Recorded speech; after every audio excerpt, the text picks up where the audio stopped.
की महायुती म्हणून गोकुळची निवडणूक लढवायची हे पक्क. जोपर्यंत कच्ची यादी आणि मग पुढे पक्की यादी होत नाही तोपर्यंत किती संस्था ह्या मतदार राहिल्या हे क्लिअर होत नाही.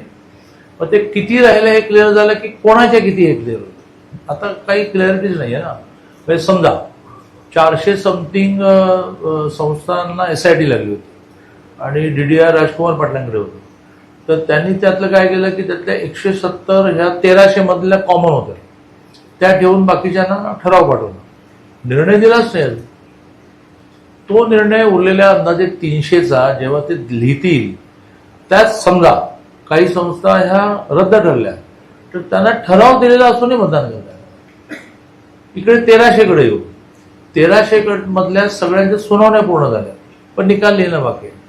की 1300 पैकी 1300 व्हॅलिड असंही म्हणतील 1300 पैकी 1300 कॅन्सल म्हणतील. त्यामुळे फायनल यादी ज्याला आपल्या सहकार भाषेमध्ये कच्ची पक्की म्हणतो ती झाल्याशिवाय नेमके मतदार किती कोणाचे किती हे क्लिअर होणार नाही. त्याच्यावर क्लेम ठरेल.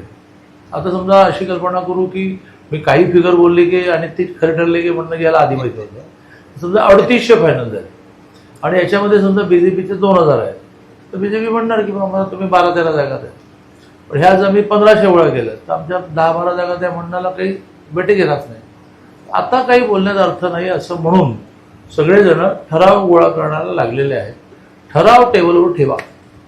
ती संख्या सांगा. कारण राजकारणामध्ये माझ्याकडे किती याची टोटल ही 20,000 होऊ शकते. हे आहे गोकुळचं श्रीखंड. अगदी जिभेवर रेंगाळणार. जिभेवरच नाही तर मनावरही रेंगाळणार. गोकुळ श्रीखंड, मनावर रेंगाळणार.